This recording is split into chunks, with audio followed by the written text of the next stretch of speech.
Exercise 15.1 question number 12 है आपका एक डाउट में। इस क्वेश्चन नंबर 12 को देखिए।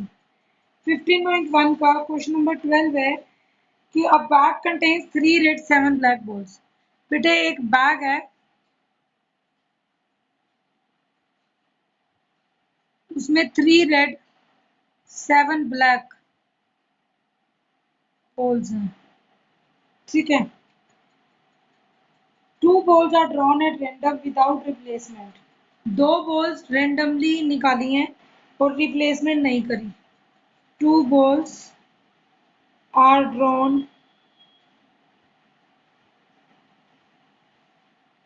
at random without replacement, ठीक है। if second selection is given to be red, अगर सेकंड सिलेक्शन रेड गिवन है, what is the probability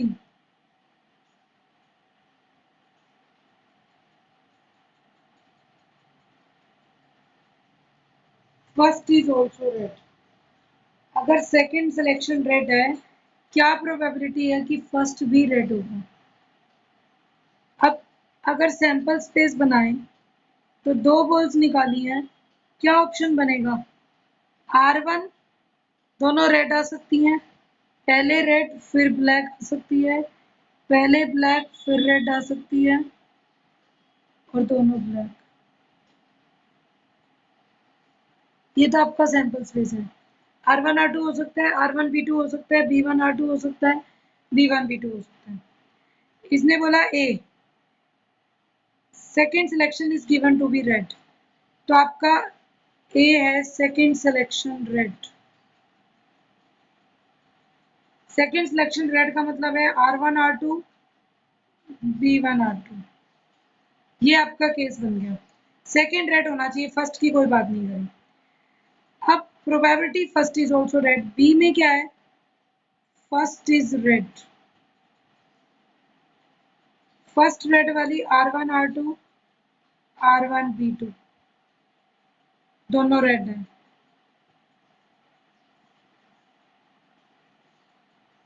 first is red. Now probability मुझे किसकी फाइंड आउट करनी है, second is given to be red, तो A given है, हो चुका है, और प्रोबेबिलिटी निकालनी है first is also red, B by ए।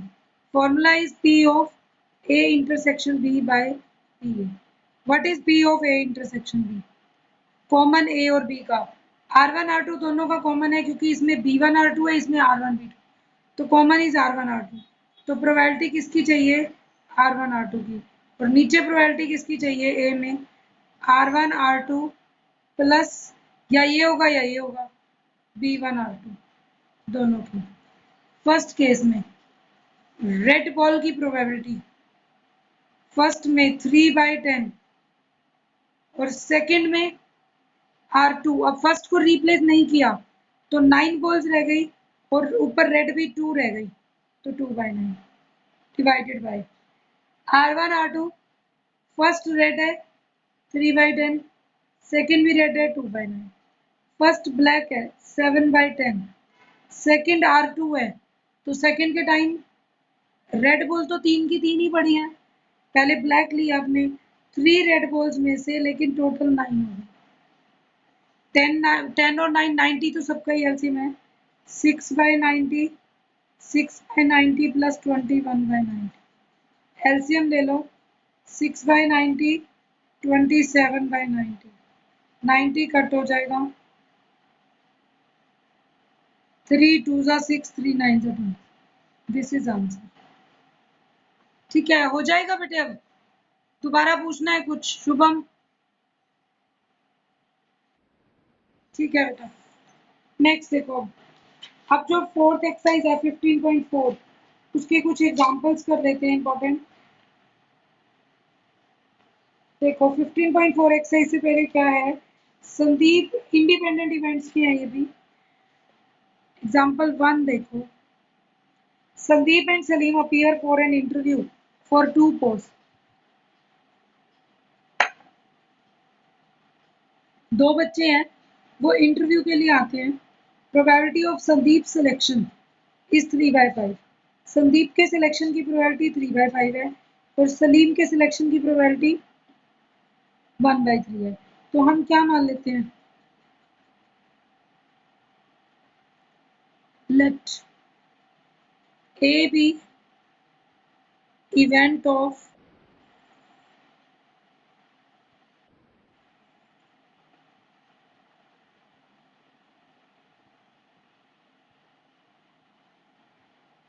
ए हमने किसका इवेंट माना, let A B event of selection of A को मान लिया कि ए के सिलेक्शन के इवेंट सिलेक्शन ऑफ संदीप, ठीक है।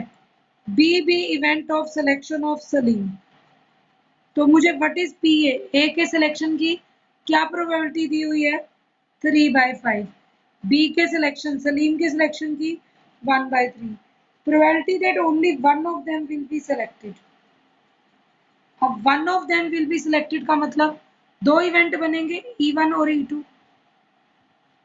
E1 में क्या होगा, ए selected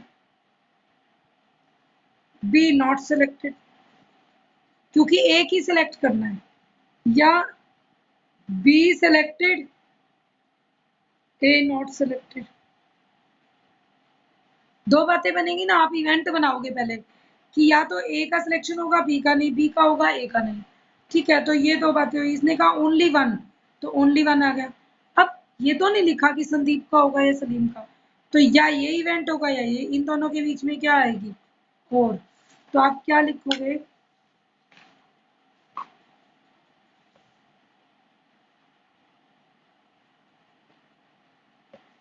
we will write required probability। Required probability क्या है, प्रोबेबिलिटी ऑफ E1 और E2। अगर इवेंट्स म्यूचुअली एक्सक्लूसिव हो, हम सबने पढ़ रखा है E1 and E2 are mutually exclusive,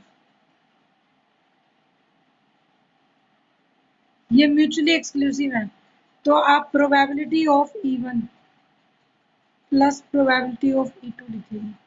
अब E1 की प्रोबेबिलिटी कैसी होगी, मैंने कहा था A selected B not selected, और E2 की क्या थी, A not selected B selected.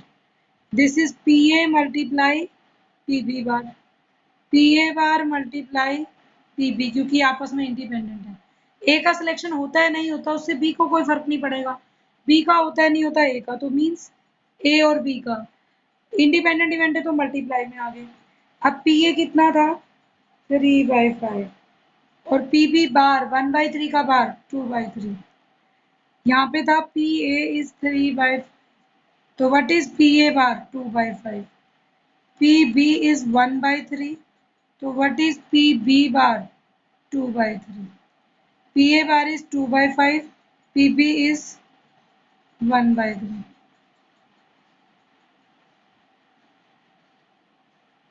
6/15, 2/15, 8/15 is answer. तो आपको ऐसे क्वेश्चन करने हैं। सेकेंड देखिए, A speaks truth in 60% of cases. तो ए स्पीक्स ट्रुथ, तो P A 60% means 60/100। B speaks truth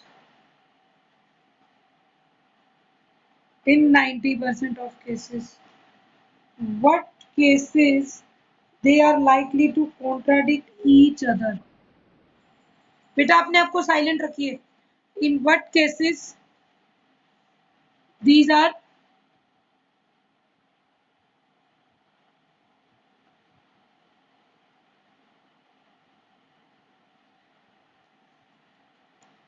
A speaks truth 60/100, B speaks truth 90/100।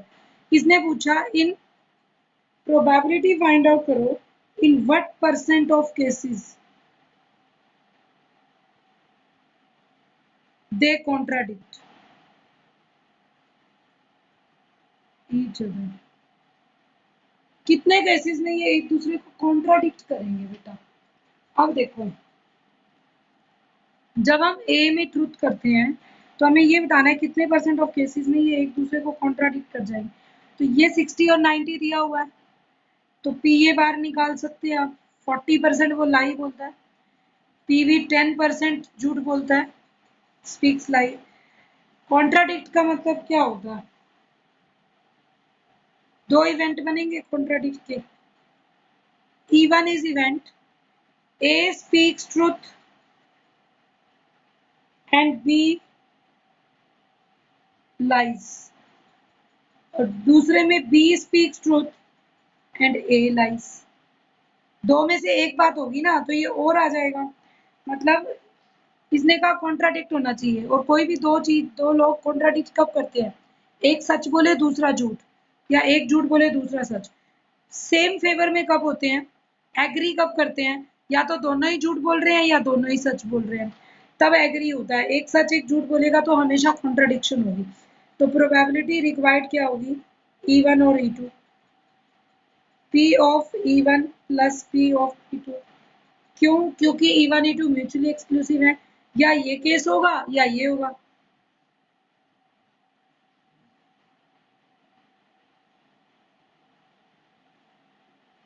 ठीक है, हो सकता है ए ने सच बोला हो बी ने झूठ, या बी ने सच बोला हो ए ने झूठ। मीन्स दोनों कॉन्ट्राडिक्ट कर रहे हैं, तो दोनों में से कोई एक केस होगा। जब हम और लगाते हैं और म्यूचुअली एक्सक्लूसिव हो, कॉमन इंटरसेक्शन ना हो, तो ये ऐड होती है। P of E1 plus P of E2। Now E1 का मतलब क्या है? ए ट्रूथ है बी लाई है, तो बी के ऊपर बात।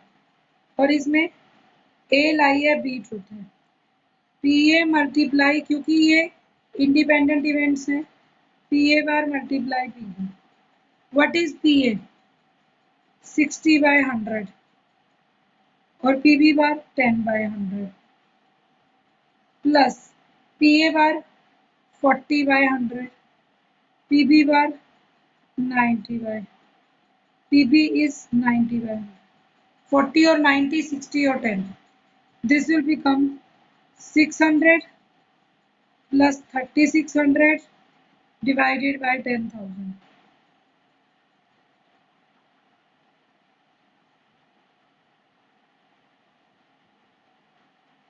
42/100।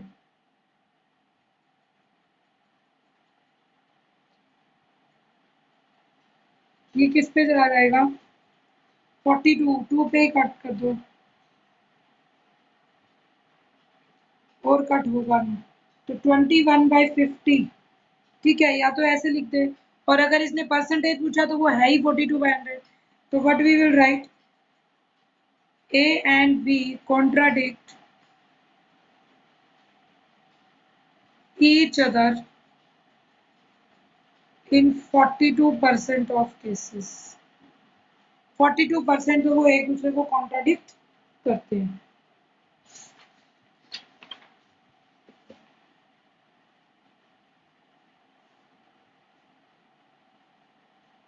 नेक्स्ट प्रोबेबिलिटीज हैं। अगर हम ये कह दें ए बी सी कोई प्रॉब्लम को सॉल्व करते हैं, और वो प्रोबेबिलिटीज क्या दे दी?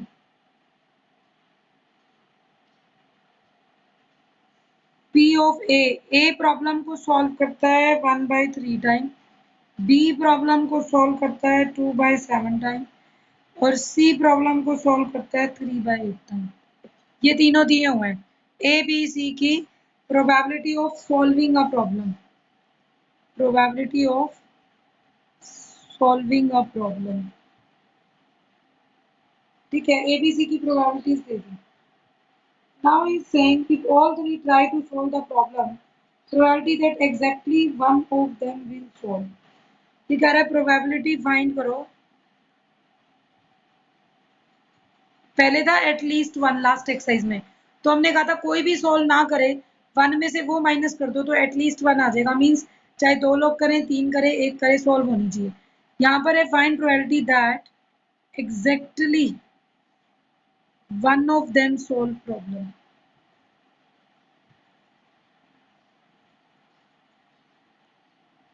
अब इस क्वेश्चन में बेटा इसने ये तो नहीं बताया कौन सॉल्व करे, ए सॉल्व करे, बी सॉल्व करे या सी सॉल्व करे। बस इतना बताया कि एक पर्सन सॉल्व कर दे प्रॉब्लम बस। तो अगर एक पर्सन सॉल्व करेगा तो what we will write? Let event कैसा इवेंट है, A solves B and C does not solve, मतलब ऐसा होना चाहिए। E2 ये भी हो सकता है बी सॉल्व करे और A and C does not solve, और E3 में क्या होगा, सी सॉल्व कर दे, A and B does not solve. ठीक है, तो हमें ये चीज देखनी है, तीनों में से कोई एक करेगा तो बाकी दो ना करें ना। तो अब रिक्वायर्ड प्रोबेबिलिटी क्या है, मेरे को तो एक एक के सिर्फ एक से प्रॉब्लम सॉल्व करानी है, तो अब तीनों केसेस में से कोई भी हो सकता है, या ऐसा हो सकता है या ऐसा ही ऐसा, और जब ऐसा हो और म्यूचुअली एक्सक्लूसिव हो तो हम लिखते हैं पहले तो E1 और E2 और E3, बट क्योंकि ये म्यूचुअली एक्सक्लूसिव है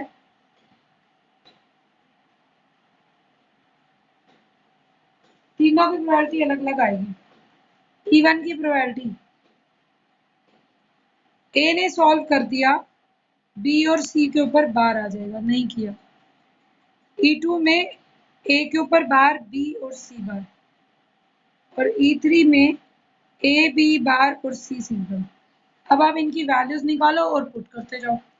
P A is 1/3, P B bar, P B 2/7 है तो वो 5/7, पी सी बार 3/8 है तो 5/8, पी ए बार 1/3 है तो 2/3, P B is 2/7, C bar is 5/8, P A bar 2/3, B bar 5/7, P C is 3/8।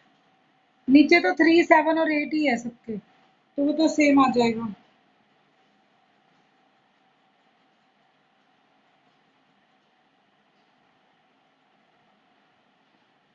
नीचे तो आएगा 168 डिनोमिनेटर में, इनको सॉल्व कर लो। 25, 5 to the 10 to the 20, 5 to the 10 3 the 30, 30 20 50 और 25, 75/168। देख लो किसी पे कटता हो तो कर दो, 3 पे कैंसिल हो जाएगा, 3 5 the 15, 3 6 the 18, 325, 25/56 is the probability।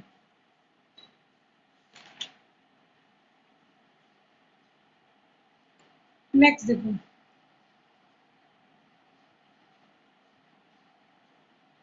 a bag contains 5 red, 3 green balls। Second bag, ये फर्स्ट बैग है, second bag contains 3 red, 5 green. ठीक है, balls, one ball is drawn, one ball is drawn from first bag and 2 from second। एक first में से ली है, 2 second में से ली है। Find probability that 3 balls drawn are 2 red 1 green। Probability किसकी निकालनी है, 2 red 1 green। टोटल 3 बॉल्स निकाली, लेकिन प्रोबेबिलिटी ऑफ 2 रेड 1 ग्रीन ये मुझे फाइंड आउट करके बताना। क्या क्या केसेस बनेंगे देखो, 5 रेड 3 ग्रीन, 3 रेड 5 ग्रीन थी, बट एक फर्स्ट बैग में से लेनी है और 2 सेकेंड बैग में से, और एक ग्रीन 2 रेड होनी चाहिए, तो हमेशा 1 का फैसला जल्दी होगा। लेट E1 और E2 दो इवेंट मानते हैं। E1 में 1 ग्रीन फ्रॉम बैग 1, एक ग्रीन लेनी है, और अगर वही बैग 1 में से ले ली तो नेचुरल है दोनों रेड कहां से आएंगी, 2 रेड फ्रॉम बैग 2। अब 1 ग्रीन, 1 का फैसला जल्दी कर सकते हो, फ्रॉम बैग 2। अगर 1 ग्रीन बैग 2 में से ले ली तो 1 रेड लेनी पड़ेगी फर्स्ट बैग से और 1 रेड लेनी पड़ेगी सेकंड से, तो हम लिखेंगे 1 रेड फ्रॉम बैग 1। अगर मैंने बैग 1 में से, क्योंकि बैग 1 में से एक ही बॉल ली है, तो बैग 1 में से अगर ग्रीन निकाली तो दोनों रेड बैग 2 में से।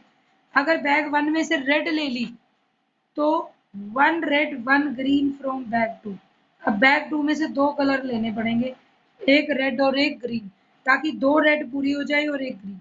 फाइनली तो मुझे 2 रेड 1 ग्रीन निकालनी है, बट मैंने क्या किया, बैग 1 में से एक ग्रीन ली, तो दोनों रेड 2 में से आएंगी। अब मैंने बैग 1 में से रेड ले ली एक, तो एक रेड एक ग्रीन और चाहिए, तो वो बैग 2 में से आएगी। अब इसको सॉल्व करना है, तो प्रोबेबिलिटी तो लिखेंगे E1 और E2, P of E1 P of E2। अब लैंग्वेज अगर इसको समझ आ गई तो क्वेश्चन कर लेगा।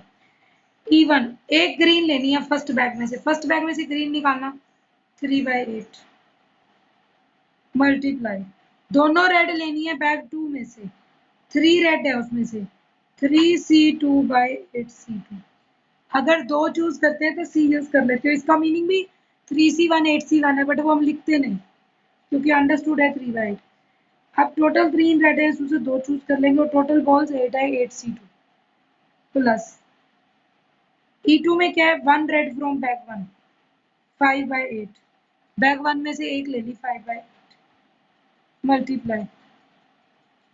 अब 1 रेड 1 ग्रीन बैग 2 में से, तो बैग 2 में से एक रेड एक ग्रीन का मतलब 3C1 5C1, लेकिन नीचे टोटल 8 है तो उसमें से 2 चूज किए हैं। तीनों ये यहाँ भी मल्टीप्लाई है, यहाँ भी मल्टीप्लाई है, क्यों है, देखो बीच में तो प्लस इसलिए या ये होगा इवेंट या ये होगा, बट मल्टीप्लाई क्यों लगाते हैं, टोटल जब तक 3 चूज नहीं करते, 2 आपने यहाँ चूज करी, एक यहाँ, 3 यहाँ पर, 1 यहाँ पे चूज करी, 2 यहाँ, जब तक पूरे 3 नहीं होते मल्टीप्लाई में रहेंगे। अब इसको सॉल्व करके आप आंसर फाइंड आउट कर सकते हो कि क्या आंसर आएगा।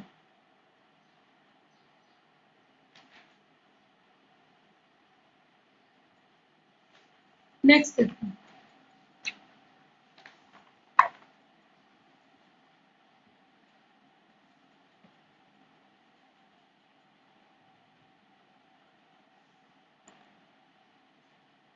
नेक्स्ट एग्जांपल है 2 कार्ड्स, ये तो कर लोगे कार्ड्स दोनों। हाँ, a bag contains 5 white 3 black,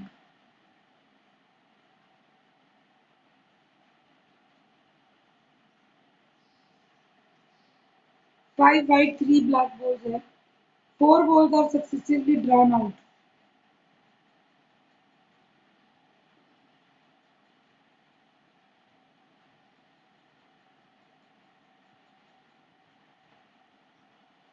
4 balls successively निकाली और without replacement, 4 balls drawn out successively without replacement, हमने वापस रिप्लेसमेंट नहीं किया। Find the chance that one of these cards is an ace and other is a queen of opposite. Sorry, what is the probability that they are alternatively of different colors? Probability that they are alternatively of different color. अब alternatively different color लेना है, 4 balls draw करी हैं, क्या 2 cases बनेंगे अगर alternatively देखूं तो, E1 और E2। E1 में क्या बनेगा, देखो ऑल्टरनेटिवली का मतलब होता है एक व्हाइट एक ब्लैक, 2 ही कलर है आपके पास, फिर एक व्हाइट, तो शुरुआत कैसी होगी, first white second black third white fourth black, या first black second white third black fourth white. हमारे पास ये ऑप्शन बनते हैं बोल्स के, अगर हम सिलेक्ट करें तो 4 ऑप्शंस बनते हैं। तो मुझे रिक्वायर्ड प्रोबेबिलिटी क्या है, प्रोबेबिलिटी ऑफ E1 और E2, ऐसे हो जाए तब भी ऑल्टरनेटिवली, और ऐसे व्हाइट ब्लैक हो या ब्लैक व्हाइट ऑल्टरनेटिवली है। This is equal to probability of W1 B2 W3 B4 plus probability of B1 W2 B3 W। अब प्रोबेबिलिटीज निकालते जाओ, सिंपल सा काम है। देखो फर्स्ट में व्हाइट ली आपने, रिप्लेस तो करना ही नहीं है, फर्स्ट व्हाइट ली तो 5/8 मल्टीप्लाई, क्योंकि चारों इकट्ठी ले रहे हो 1/1 तो मल्टीप्लाई, सेकंड ब्लैक ली, ब्लैक तो अब 3 की 3 पड़ी थी, लेकिन टोटल नंबर 7 हो गया।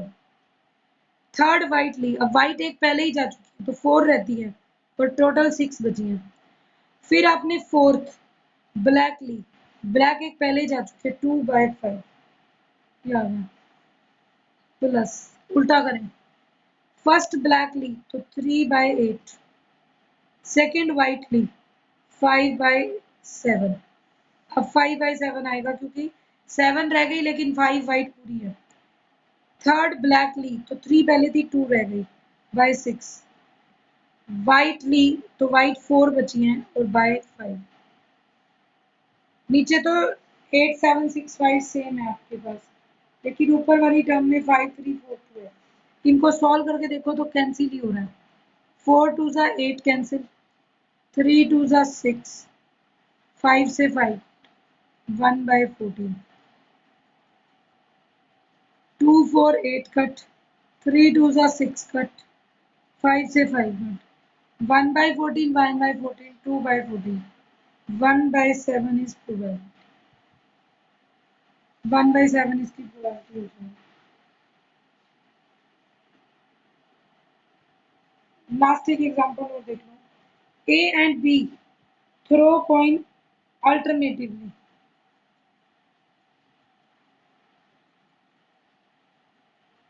एग्जांपल 10 है।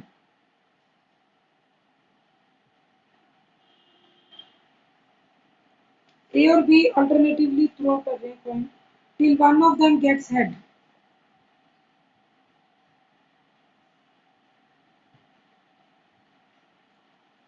Head and win. जब तक उनमें से किसी एक को हेड नहीं मिल जाता और वो जीत नहीं जाता। Head and win till one of them gets head and win. जब तक एक को हेड नहीं मिलता और वो जीतता नहीं है तब तक। ठीक है, 3 कॉइन ऑल्टरनेटिवली करें, और अब क्या करना है, and wins the game. Find their respective probabilities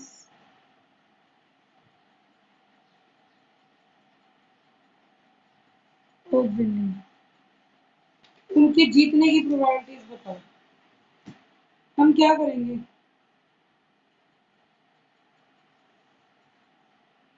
late E and E be the event when A throws head, मतलब अगर A जीतता है तो, and F be event when B throws head। ठीक है, तो व्हाट इज चांसेस ऑफ ए के जीतने के। कॉइन में तो 2 ही चांस होते हैं, 1/2, तो ई बार भी 1/2। ऐसे ही एफ के चांसेस हेड आने के 1/2, इंडिपेंडेंट है सारे, और एफ बार भी 1/2। अब प्रोबेबिलिटी करनी कैसे स्टार्ट, पहले हम ए विन की लेते हैं। हमने मान लिया ए विन्स, और ए से ही गेम स्टार्ट करा दिया। अगर ए जीतता है और ए से ही थ्रो स्टार्ट कराते हो तो क्या होगा, या तो ए पहली बार में जीत गया तो गेम वहीं खत्म, या ए पहली बार हारेगा तो बी को भी हारना पड़ेगा, तो थर्ड चांस में ए पहली बार जीतेगा या तीसरी बार जीतेगा या पांचवी बार। ई हार गया, एफ हार गया, ई हार गया, एफ हार गया। जब ई की बारी आई तभी हेड आया। मतलब अगर मुझे ए को जिताना है तो जब तक ए की टर्न नहीं आती उससे पहले जीतना किसी को नहीं चाहिए, जीतते ही गेम खत्म हो जाएगा, क्योंकि जिसके पास हेड आ गया कोइन वही ले जाएगा, गेम फिनिश। सो ऑन, ये तो सारा दिन गेम चल सकता है अगर हेड ना आए तो। Now P E is 1/2, E bar F bar 1/2 1/2 1/2। वैसे आप देख कर डालेंगे कई बार 1/6 5/6 होता है, 1/3 2/3, तो किसकी है। यहाँ तो सारे ही सेम है तो कोई फर्क नहीं पड़ रहा। This will become 1/2 1/2 cube 1/2 5, so on। a by 1 minus r, सम देखो, a is 1/2, कॉमन रेशियो कितना है 1/2 का स्क्वायर तो 1/4, 1/2/3/4।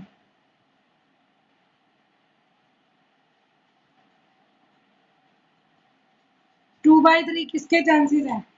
ए के विन करने के। तो what are chances of B wins? B wins क्या होगा? ऑटोमेटिकली जितना ए जीत गया 1 में से माइनस कर दो, तो बी विंस के आ जाएगा 1/3। ठीक है, 15.4 के एग्जांपल्स हो गए आपके, ये कर लेना। एक लेक्चर और लगेगा टोटल प्रोबेबिलिटी और एक बेस का, 2 लेक्चर और लगेंगे, आपकी प्रोबेबिलिटी फिनिश हो जाएगी फिर।